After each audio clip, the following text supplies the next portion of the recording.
This is the Umbrella Academy on TV Podcast Industries, and we're talking about Umbrella Academy Season 3, Episode 2, World's Biggest Ball of Twine. Five's briefcase. I'm gonna try and get it back. How? I'm meeting Marcus again today. We're gonna do a trade. Again? Yeah, I went to see him last night. Alone? What were you thinking? I needed to do something. Come on, for you, for all of us. What do you... Well, if you think I'm not coming with you, you're insane. If you think I don't want you there with me, then you're even crazier.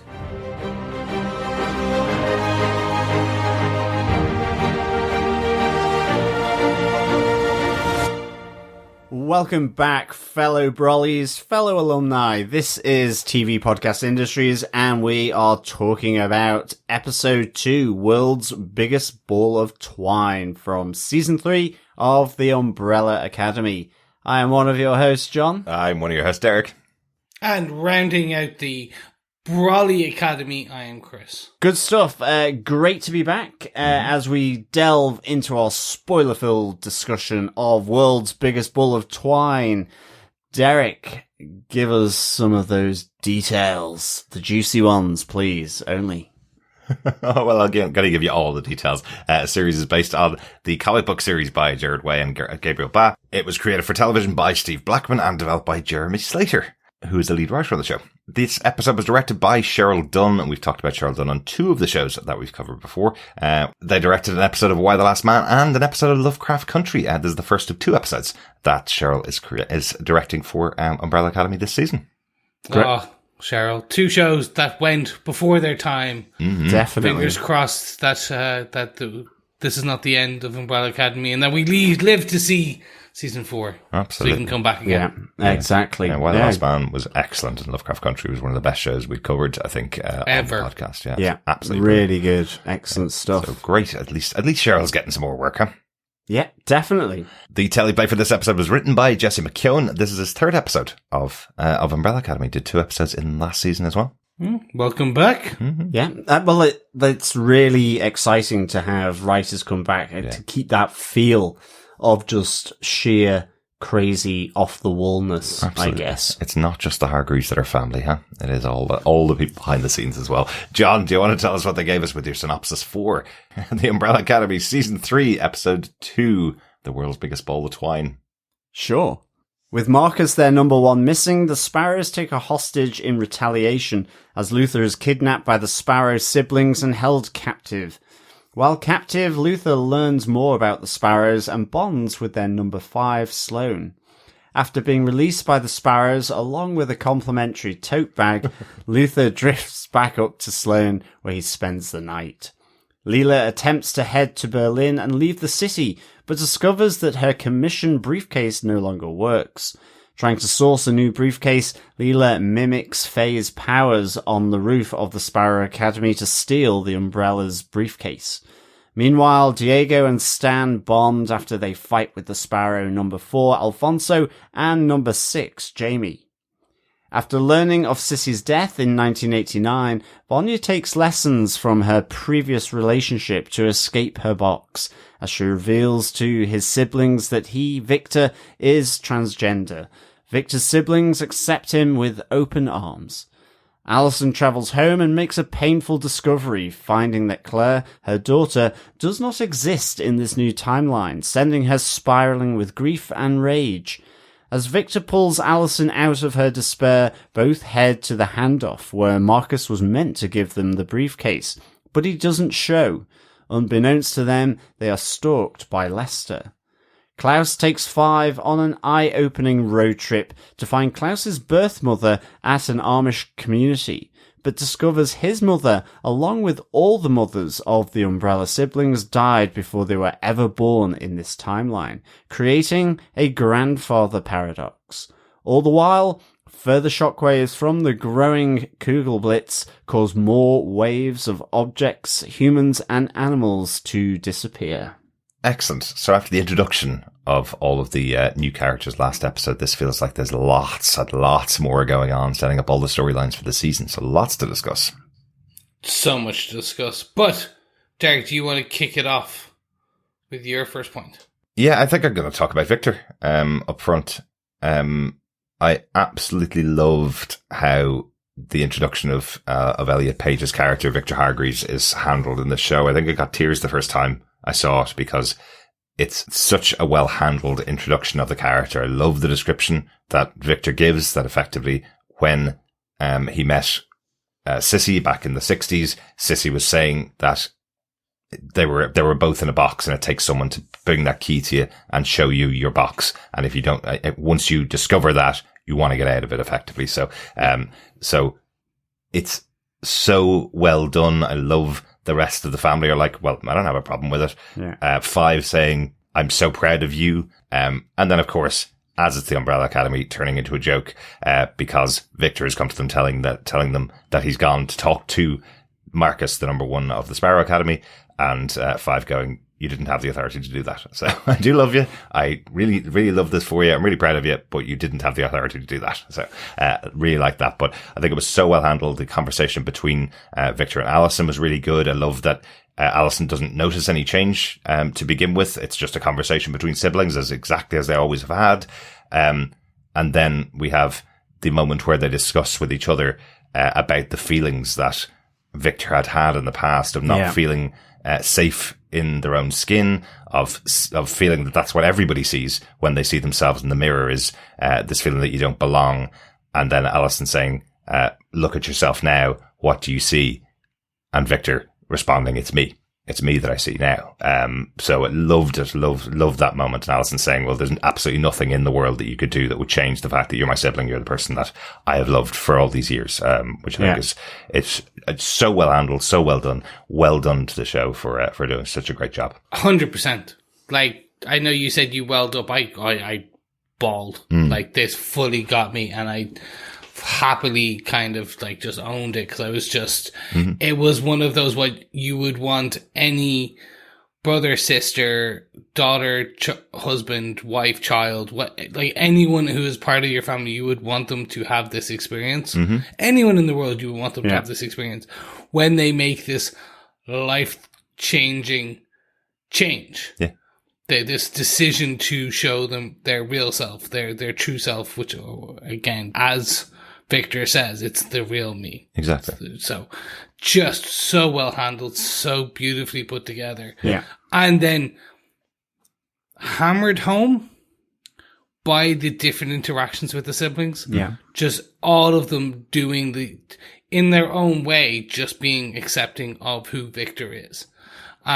This, I'm not going to lie, this was a huge question mark for me. Right. When Elliot Page became Elliot Page, I was questioning how this is going to be handled so much in the show. Not because I expect them to drop the ball, and it's just there is so few well handled overall kind of different storylines across Hollywood. There are some really kind of good examples across kind of LGBTQ stuff and trans stuff and coming out stories and all these different, but there's a few well-known ones that are, I'm listening luckily more and more and more, but it was always that 50-50 chance how they could easily drop the ball on this. You'd be like, oh God, no, please don't. Yeah. But it seems that they worked with Elliot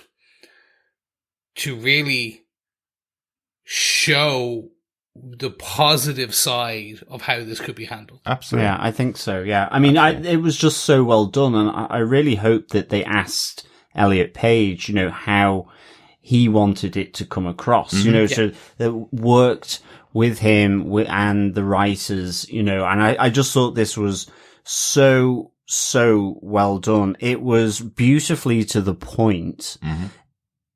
It was understated but reinforced, and then the siblings went back to bickering to just being siblings. And I thought that was the power of this, is that with the reasons for that being given by Victor, the family just hugged, said they were okay, and then it went back to the bickering. It went back to, say, Diego concerned about his alleged spawn. It was, as you say, Allison not even noticing, but then, insisting they go as a team, and that wouldn't change. So, and then also having that moment with Allison taking a second to just have that discussion between each other. I think that was also really good as well. Having that scene between the two of them. Really good. And I think linking it back to Sissy as well was just really good, as well. I think just the other element of that is we see that they are known as the Kennedy Six. That's right. Just before she finds the page where she sees that Sissy has died, that they are the Kennedy Six, the Umbrella Academy. That's right. Yes. Potential killers of John F. Kennedy back in the last season. But overall, this my point really is the show has always been a really queer friendly show. It's a show that does do representation really well, deals with it very, very well, as we saw particularly in season 2. So I'm glad they've been able to incorporate Victor so well as a character this season, and Elliot Page is a fantastic actor, a real center of the show. First build on the show as well, so it would have been a real shame if he'd left the show, if they hadn't found a way to incorporate Victor into the season. But I don't think that was ever in question. It was I think it was posed to Gerard Way, the writer of the comic book, and he just went, I don't see any reason why the character can't be Victor rather than Vanya. There's no issues that he could see in his comic book writing. So I'm glad they were able to work it into the show really well. And we've seen it across multiple properties where they swap genders and things like that in within characters from when they translate the medium, and it's worked fine. So since they've done press for this, it has come out that Elliot Page he sat down and he sat with the writers and the showrunner and everything, and just essentially went, this is how I'm seeing it. And they went, yeah, okay, well, hold on, if we put this bit here and this bit here, and they worked hugely collaboratively. Yeah. And it apparently it kind of worked. And it's that simple, Hollywood. Exactly. It just worked. No, excellent stuff. Yeah. Chris, what is your big moment from episode 2? Oh, I am very much quick and easy. It is road tripping with number 5. Yes, this was just the overall Amish road trip that Klaus and number 5 take, as number 5 is in retirement. He is kicking up his feet. He wants to go on this road trip with his brother because no one else will. And he's like, yeah, sure. What else am I doing? It is fine. Unbeknownst that Klaus is secretly trying to find their birth parents because he, years ago in a drug-addled haze, stole the receipt or the note that was written against the check. Yes, the check stuff. Yes. I remember those. For those of you who are too old, checks were paper, not paper money, but paper that you would basically give to someone else that allowed them to take money from your account. Yes. An interesting little touch there as well, that it was only $3,000 to get Klaus from his mother. And that's the question he wants to pose if he meets his mother. Why was it only $3,000? Why wasn't it $5,000 or $6,000? Why only $3,000? Exactly. Which I really like about Klaus. Yeah. These two characters together, fantastic. I love 5 and Klaus together. They were so, they were kind of really cute together. I mean, I just love the whole premise of this, given what happens by the end, which is number 5 thinking he's retired. Why not let's go on a road trip, get fresh air, because he's been stuck with farts from all the boys in the hotel room. Love that. You have number 5 saying, so you want me as an emotional schnauzer as you look for your birth mother. And then I just love how this unfolds, that Klaus is Amish, with, and I love how that kind of unfolds with this new pulse coming from the ball of energy, and 5 seeing all the cows sort of disintegrating, and he's like working it out. He's writing on the car all the equations. And I love the Klaus running over the hill, chased by Amish, directly taken from Indiana Jones and Raiders of the Lost Ark, except this time it's not a seaplane. It is a car with number 5 scrolling equations on it to work out and figure out that they've created a grandfather paradox, because all the mothers were dead before any one of the Umbrella Academy were born. So technically they shouldn't be there. They shouldn't exist. No. This for me was the cool, aha! You're gonna do something really cool now. Yeah. Because I'm just this. So when they started setting it up, and as you said, like the last episode was very much all right, this is the premise for the season 1. I was like, okay, cool. Like alternative versions, but not actual just doppelgangers. Cool, I'm down. And I was like, oh, when Klaus says he wants to see his birth mother, I'm like, oh, cool. Are we going to actually find his doppelganger? Are we going to see a Klaus off? Kind of like, Exactly. It was going to be cool. But then this episode here and then in multiple other bits went, oh no, here's your storylines. Here you go. Here's some sprinkling of this. Here's this interesting thread. Here's this thread.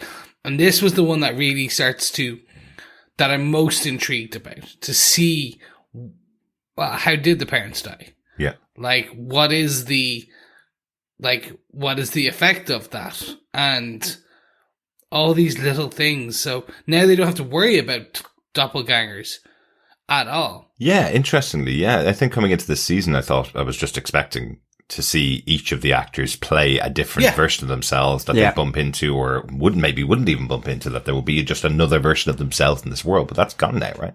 Yeah, pretty much. Pretty much. Because, like, you do want to see Klaus off, though. Come on. You really do. They're our Klaus versus, like, a straight-laced, like, business suit Klaus. Yeah, but when you say versus, we know what's going to happen. We've heard from Klaus what was going to happen. He is just going to be trying to seduce straight-laced Klaus for the season. Yeah, exactly. Which would be hilarious as well. Robert June could definitely do that. But whether he would do that, given that the Amish have been totally ruined for him forevermore, because they were not friendly towards him at all. Absolutely. They gave him nothing about his mother.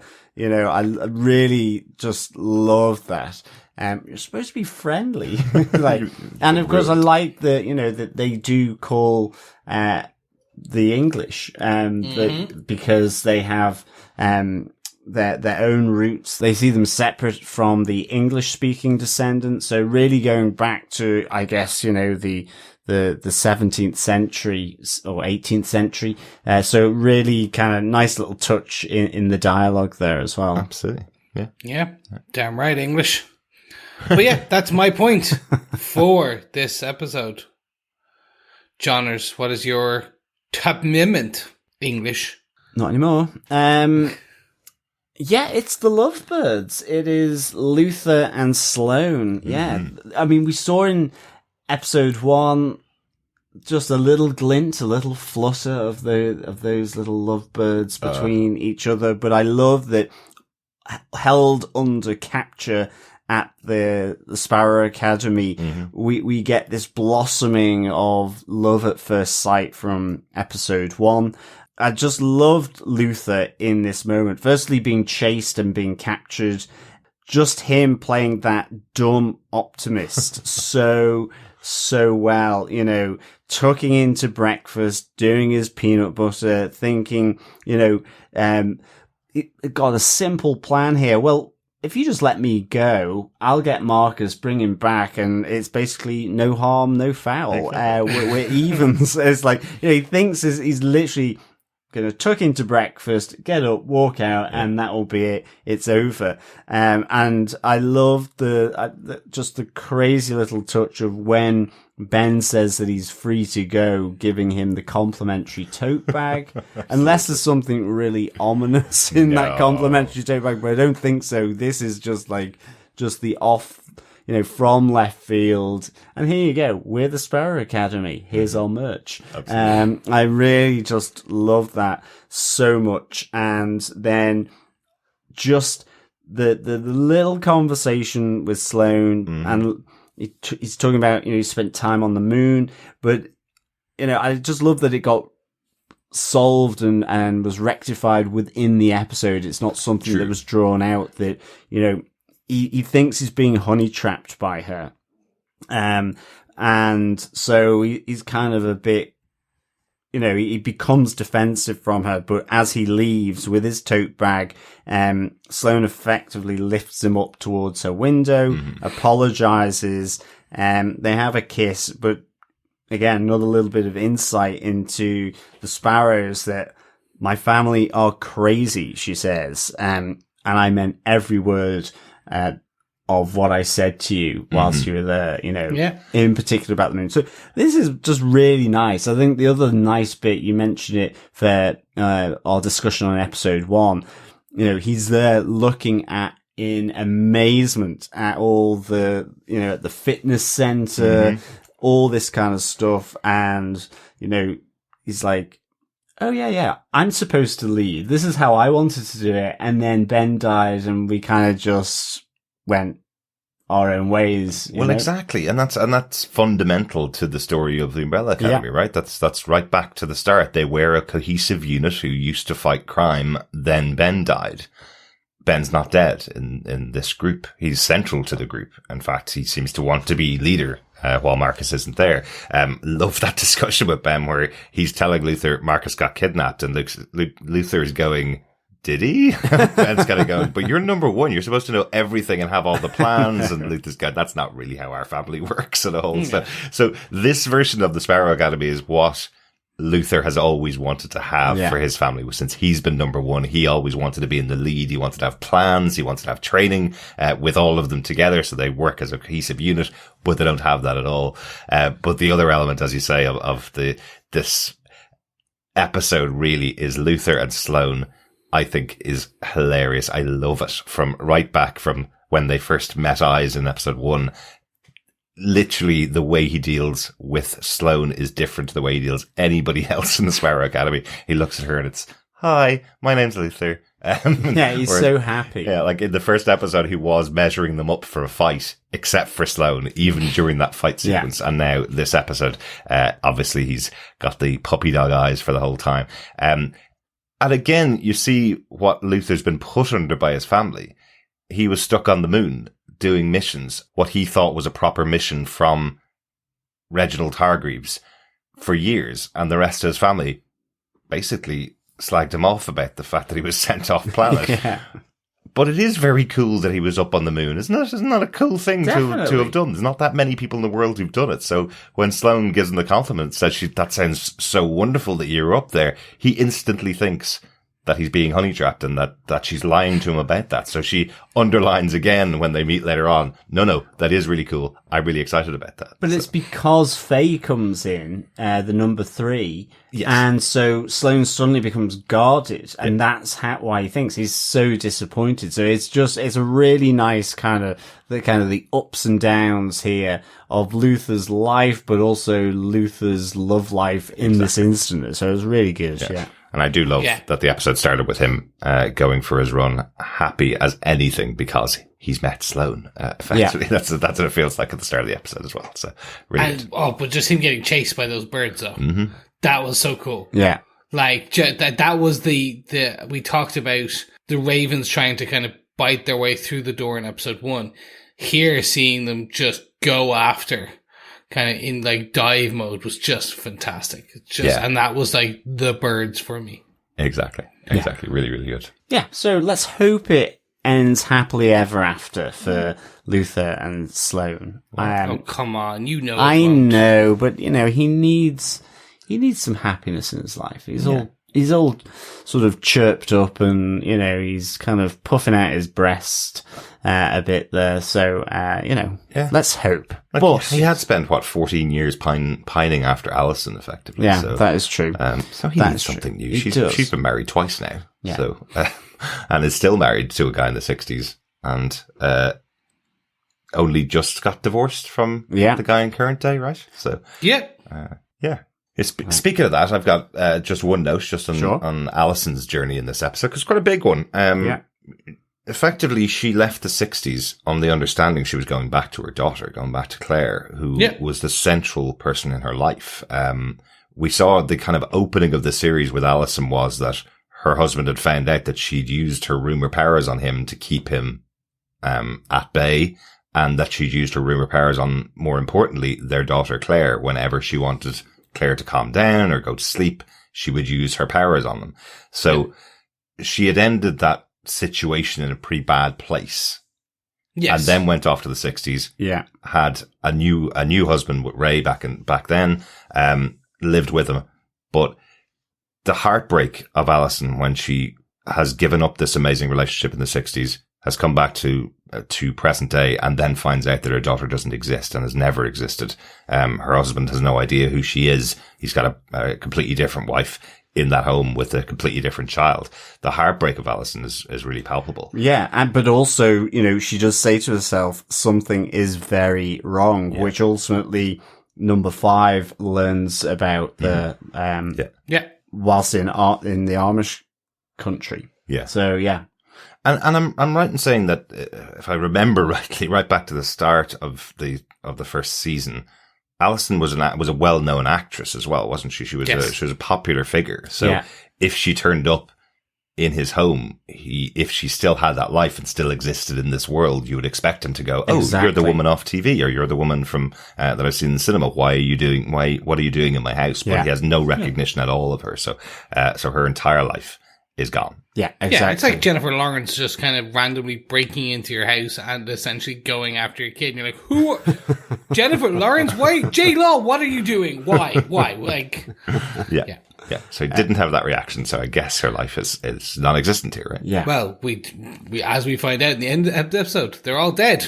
Yeah. They were never born. There is something very wrong afoot, for sure. The only notes I've got are Diego the daddy. I love the ear medicine thing. I just don't know, remind me of school, and things like that, sort of kids being awful to one another. And I think that's it. Diego the daddy is a big kid, that sort of has now Stan. But what I loved about this, again, I love just the speed of it. I guess it's the nature of this show is, there's the whole repulsion of the ear oozing its pus because Stan hasn't had his ear medicine. But it smells of cat puke. It smells of cat that little extra detail to put you off your dinner. Exactly. But I love then that the ground rules are set and that you can stay. But even with that sort of progression from Diego, he's still alleged spawn. He's constantly saying alleged son. But there is that real nice moment where he says, my dad was an asshole. And I always promised I wouldn't be if I had a kid, and I have one. But I do have a lot on my shoulders, so you need to take a back seat. So I really kind of like that. And then them bonding over the fight where ultimately you have, Stan throwing the cans, at Jamie and Alfonso in the pharmacy as he's gone to go and get his ear medicine. So I really like this play out for Diego. And I think the kid that plays Stanley, I think Yavon Walton or Yavon Warner Walton, there's something about his smirk, his looks that kind of mirror what Diego is doing. So there's just that real great connection. He's kind of like, stay off me, Dad, but there's also this kind of looking up to his dad. He still wants to impress him. He still wants to impress him. So I think there's a really nice dynamic between these two. So that was just the note I had, really. Absolutely. Do you think he has powers? Both of his parents are powered.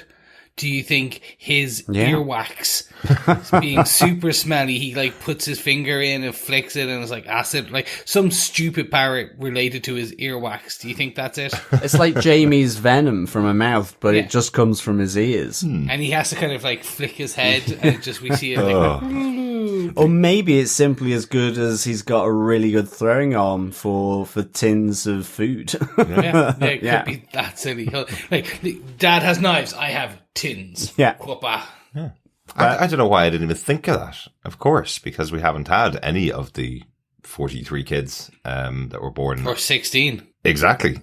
We haven't had any of the 43 kids or the 16 that were born in 1989, October 1st. We've had kids together, right? So this will be the first, so maybe that's something that'll play out later on in the season. I never even thought of that. What I was wondering, though, did you notice with Alfonso and Jamie, who were in that drugstore, did you notice the way they walked around as if they owned the place? Yeah. Yep. Again, another indication that they are treating the world as if it's theirs. Yeah. Yes. Almost. Well, Jamie was actually shoplifting and just eating the stuff in the aisles, Yeah. and security were like, "Fine, Yep. She did do a little hiss at them. Yeah, exactly. To tell them that she had powers. And we saw that last episode where they were first introduced. They went in, saved the owners of a pizza place from an attack, and then just took the pizza as their reward. So it feels like they feel a sense of ownership of this. I will say I have no idea about Alfonso's powers now. Yeah. I'm so confused. Is it that he has to be aware of the punch coming towards him or a hit coming towards him, and then he steels himself to send the pain back at the person? Because they were in battle and Diego definitely got a number of hits in and didn't get anything back on him.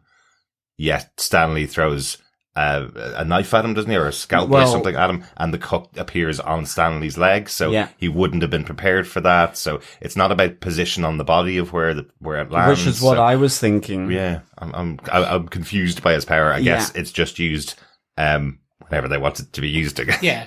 It's the I'm rubber, you're glue. Whatever you do bounces off me and hits you.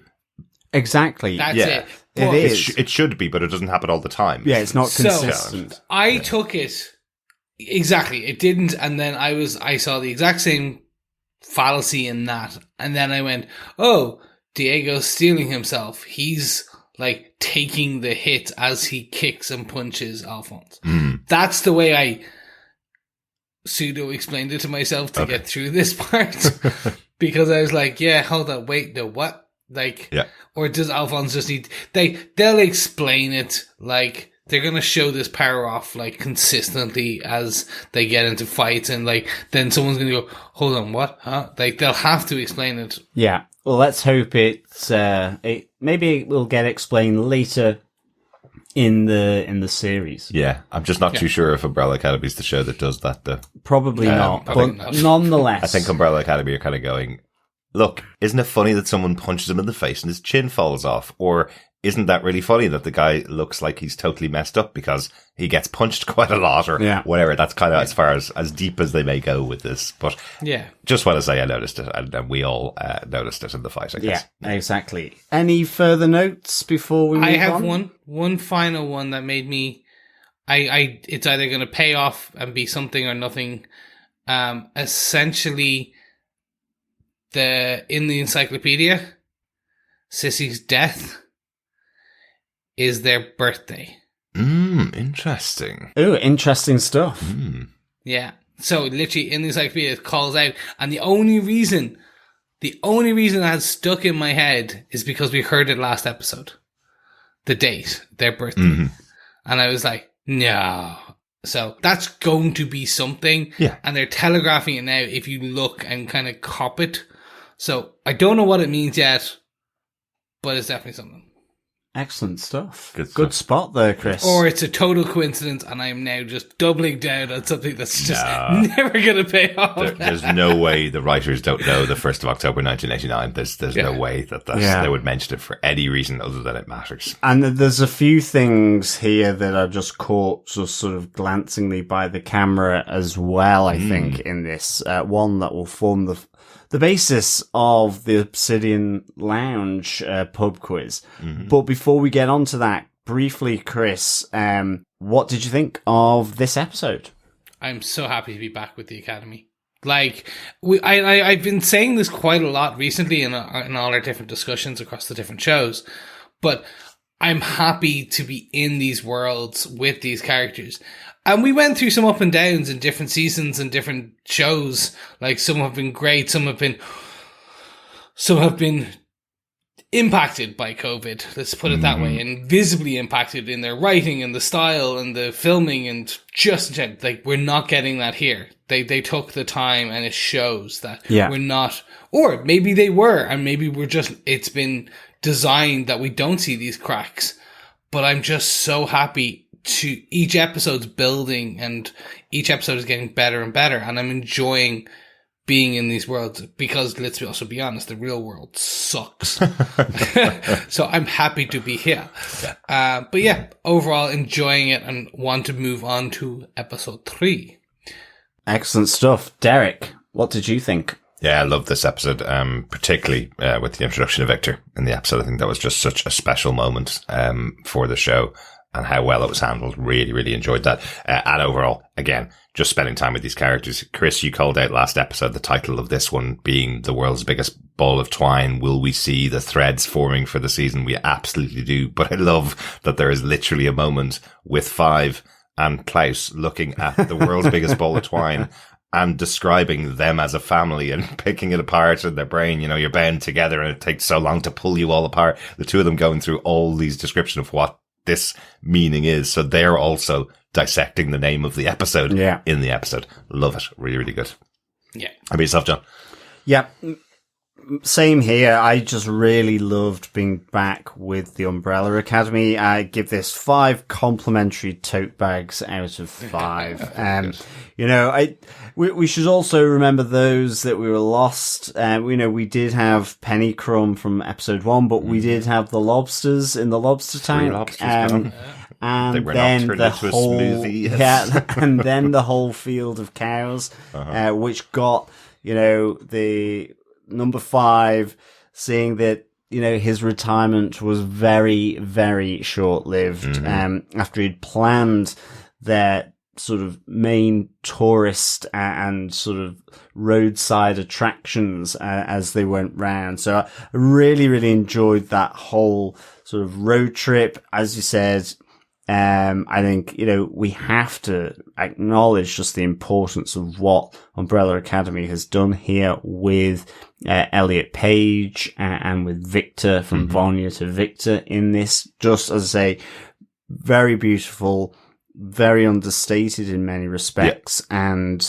you know, the acceptance of Victor's family here then. So really nicely done. Heartbreak for Allison. And, you know, I guess those bonds, those threads becoming a little stronger between Diego and Stanley, as well as with Luther and Sloane. So there's just some really nice interactions here, but absolutely loved it. 5 complimentary tote bags out of 5 for me.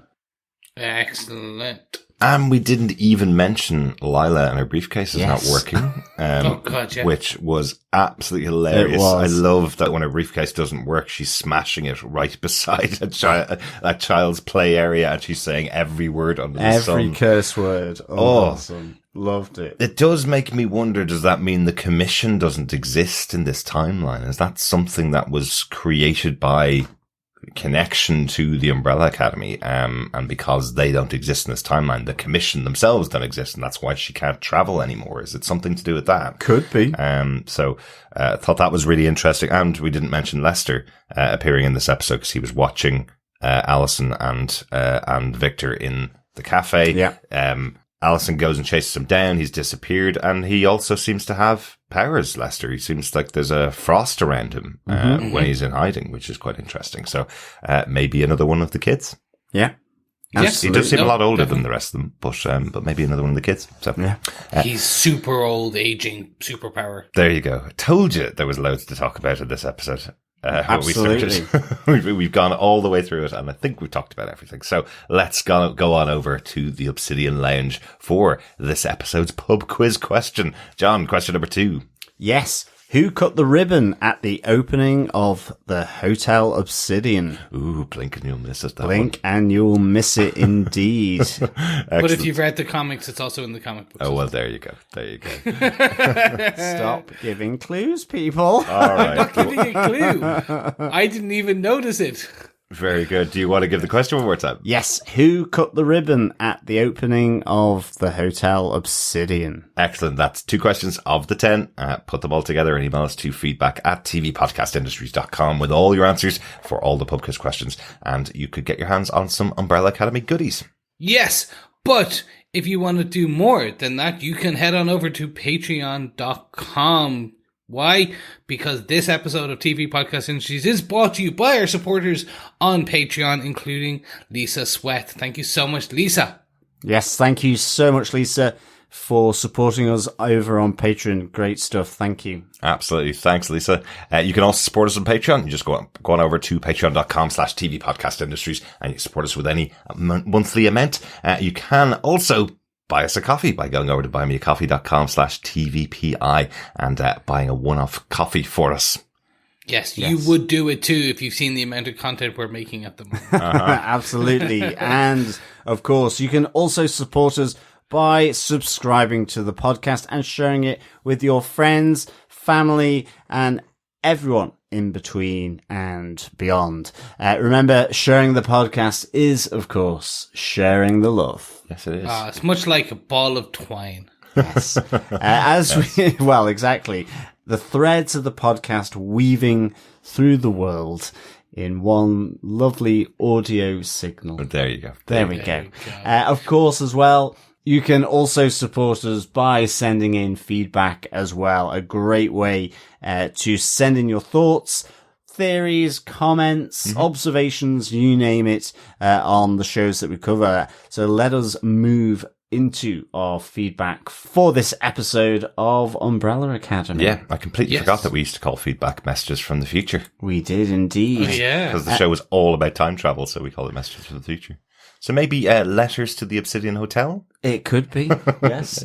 First up, we have an email from Coffee and Vodka. Yes, Coffee Vodka, this to say, greetings, fellow passed over defenders. The 2 major points of these 2 episodes are Reginald's decision to replace his original chosen 7 with another, creating a rift in time, and Elliot Page's reintroduction to the viewers. In between these, however, we got a nicely building set of new scenarios, each more insurmountable than the last. Alison's non-existent daughter, the love child from Lila, a possible doppelganger dilemma, the lost case, a more disciplined family as antagonists, a hungry growing orb, possibly the result of their rival creating a double rift, and a lost dog. There's a lot to unpack. It's nice to see the Hotel Obsidian. There, Danny the Street as a new character. Just a side note here, Danny the Street is from DC, is actually a boy who is a street. Oh, very Literally, it's from the Doom Patrol and other DC properties, but I'm just inserting that for anyone who doesn't know who Danny the Street is. Yep, thanks, Chris. Thanks, no worries. Coffee Vodka went on to say, and number 1 finally getting some respect, and just get some. Oh, yes. It's taken a couple of seasons to get past my seeing this show as intro to the Doom Patrol 101, but this 3rd season, for some reason, is doing the trick. 4 Amish assailants out of 5. Peace and take care, Coffee and Vodka. Yes, thank you so much, Coffee and Vodka. I see what you mean about the Doom Patrol. Umbrella Academy has always been, it's the opposite way for me. I've kind of really enjoyed Umbrella Academy, where I've never really kind of gotten my kind of, or the Doom Patrol has never got their teeth into me, in that. But I do know it is, the show with Brendan Fraser is absolutely beloved. The comic books are iconic for their art style and some of the storylines. And I think it's just that kind of, like each to their own, each have different, each of the different characters and each of the different stories, and the comics have their own pros and cons, and much like the show as well. But I'm glad it's finally kind of, this season is starting to pull you in, and I welcome aboard. Absolutely. Is the only thing I can say. Welcome. You have your own room in the hotel. Exactly. Thanks so much, Coffee Vodka, for your thoughts. Yeah, thanks so much, Coffee and Vodka. Over on our Facebook group, Dr. Bob Phillips said, I had seen lots of social media non-spoiler comments about how well the show had handled Elliot's transition, and they were not wrong. This was pitched perfectly and believable to the characters. It looked like the actors were all completely on board too. Second best bit of the episode was the Benny Hill-like trail of Amish after Klaus. But that's a close run thing against Lila's rage against the machine bench bashing. Absolutely. I think we're all absolutely with you there, Dr. Bob, around just how well this was pitched and delivered and believable. And I think you're right. Yes, you can really see the actors as well as the characters on board here too. And yes, less Benny Hill Trail of Amish and more the opening of Indiana Jones Raiders of the Lost Ark. Exactly. Two hilarious moments there with the Amish chasing and Lila's rage. Absolutely love that moment. Really, really good. Yes. Thanks so much, Dr. Bob. And thanks to everybody for sending in your feedback so far for the episodes. You can email us to feedback@tvpodcastindustries.com or pop on over to our Facebook group at facebook.com/groups/tvpodcastindustries to share your thoughts about any of our episodes of Umbrella Academy or any of the episodes of the shows we cover, because we're covering those. Still covering Miss Marvel and The Boys at the moment, so you can get your thoughts in on those episodes as well. Yes, to make sure you never miss an episode of any of the shows we do, head on over to tvpodcastindustries.com and make sure you subscribe to each and every feed in each and every place, and make sure you leave us an old like and a review where you can. Yes, we will be back next time with Umbrella Academy Episode 3, A Pocket Full of Lightning. Yes. So we hope you'll join us for Episode 3 of Umbrella Academy. Thanks so much for joining us. Speak to you again next time. Ta-ta for now, and don't forget your brolly. Yep, thanks so much, fellow Brollies. Great having you, as always. Remember, keep watching, keep listening, and stay out of the rain. Bye. Bye. Bye.